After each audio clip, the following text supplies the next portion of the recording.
Assalamualaikum warahmatullahi wabarakatuh. Perkenalkan, nama saya Sabrina Reva Aulia dengan NIM 2450501071111182. Di sini saya akan menjelaskan tentang study case yang telah saya lakukan pada mata kuliah Sosiologi Peternakan dengan dosen pengampu Ibu Siti Azizah yang berjudul Dampak Sosial Ekonomi dari peralihan peternakan tradisional ke peternakan modern di Desa Cibodas, Kabupaten Bandung. Selanjutnya yaitu ada latar belakang.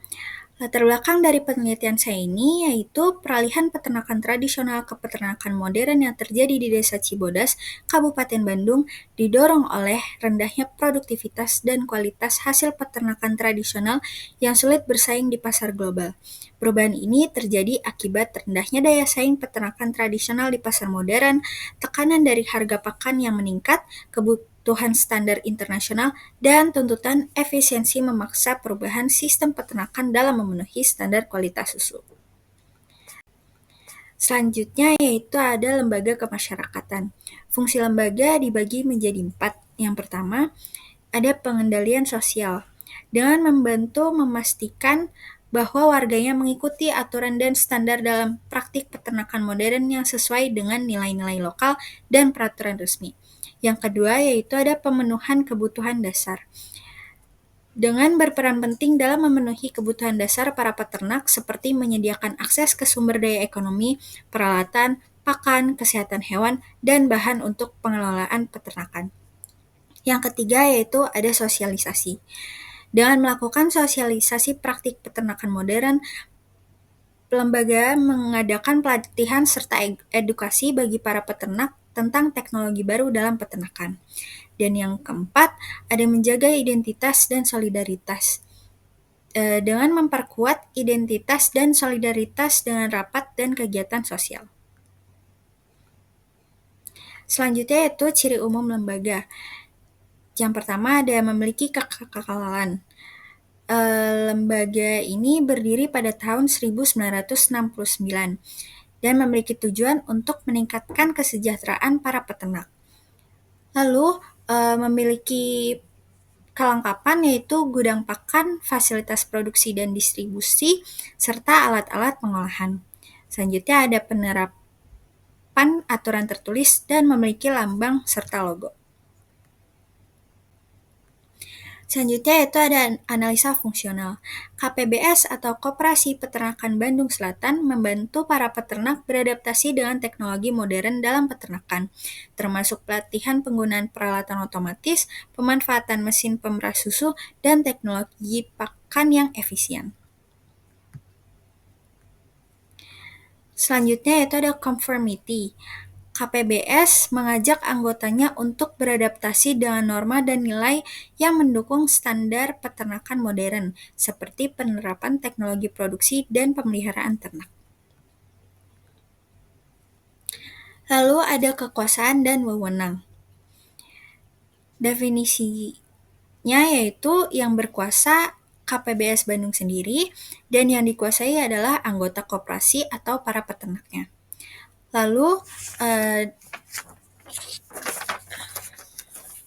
ada dimensi kekuasaan yaitu KPBS memperoleh kekuasaan secara legal sebagai koperasi yang diakui secara hukum oleh pemerintah.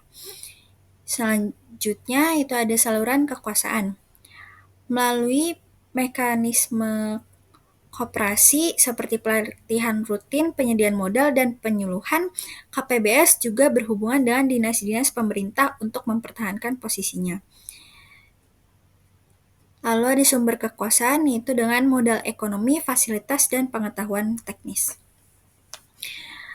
Untuk sumber kekuasaan dari anggota dan pemimpin yaitu KPBS membantu meningkatkan kesejahteraan ekonomi, stabilitas harga, dan akses pasar, sehingga mendorong para anggota untuk mengikuti aturan dan kebijaksanaan yang ditetapkan secara resmi atau legitimate.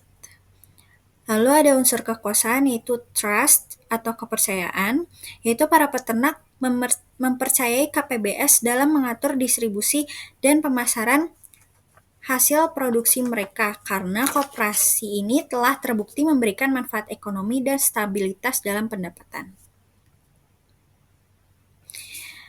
Lalu ada mempertahankan kekuasaannya, itu dengan cara menumbuhkan rasa saling percaya dan kerjasama yang erat. KPBS memberikan dukungan berkelanjutan seperti pelatihan berkala, bantuan finansial, dan dukungan pemasaran. Selanjutnya itu ada bentuk-bentuk wewenang. Yang pertama yaitu hubungan tindakan dan dasar hukum, secara rasional atau legal. Operasional KPBS dilakukan dengan landasan hukum yang jelas, wewenangnya diatur oleh undang-undang dan badan hukum terkait. Yang kedua yaitu ada derajat formalitas wewenang, secara resmi, sistematis dengan peraturan tertulis.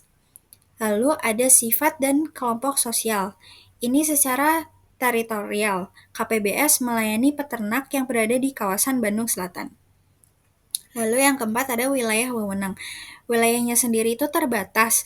KPBS memiliki wilayah wewenang yang terbatas pada wilayah yang menjadi cakupan layanan koperasi, yaitu wilayah Bandung Selatan. Selanjutnya ada perubahan sosial.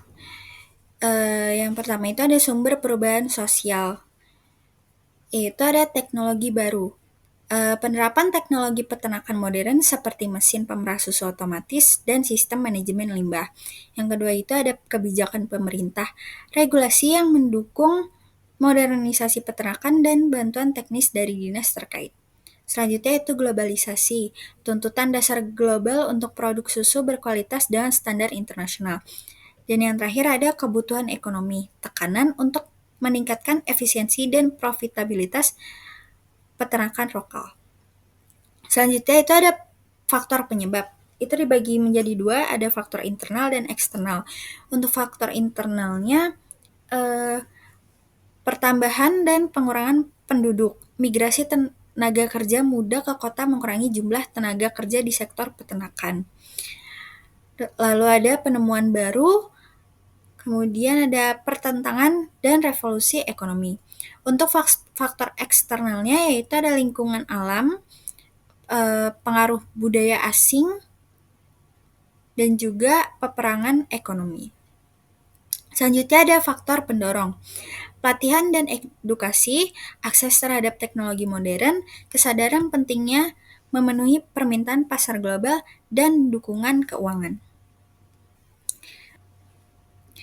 Lalu ada faktor penghambat perubahan sosial, yaitu ketidakmampuan untuk membeli peralatan modern, ketergantungan pada cara tradisional, kurangnya pemahaman atau pelatihan teknologi baru, dan resistensi budaya terhadap perubahan sistem kerja yang sudah mapan. Lalu ada tahapan proses perubahan sosial. Tahapan ini dibagi menjadi 4 tahapan. Yang pertama ada adaptasi. Peternak mempelajari dan mulai mencoba teknologi baru, meski ada tantangan awal. Lalu ada saluran perubahan. KPBS sebagai saluran utama dalam menyediakan pelatihan, alat, dan akses ke pasar modern. Yang ketiga ada disintegrasi. Beberapa peternak yang tidak mampu mengikuti perubahan mengalami kesulitan ekonomi atau dikeluarkan dari sistem koperasi. Dan yang keempat yaitu reintegrasi. Setelah adopsi teknologi, muncul stabilitas baru di mana peternak modern menjadi bagian utama sistem ekonomi lokal. Untuk bentuk perubahan sosialnya itu ada yang pertama perubahan bersifat lambat. Lalu yang kedua itu pengaruh besar terhadap struktur sosial ekonomi desa. Dan yang ketiga, perubahan ini dikendaki oleh sebagian besar anggota KPBS dan pemerintah. Sekian video pemaparan dari hasil studi kasus yang telah saya kerjakan. Mohon maaf apabila ada kesalahan. Terima kasih. Wassalamualaikum warahmatullahi wabarakatuh.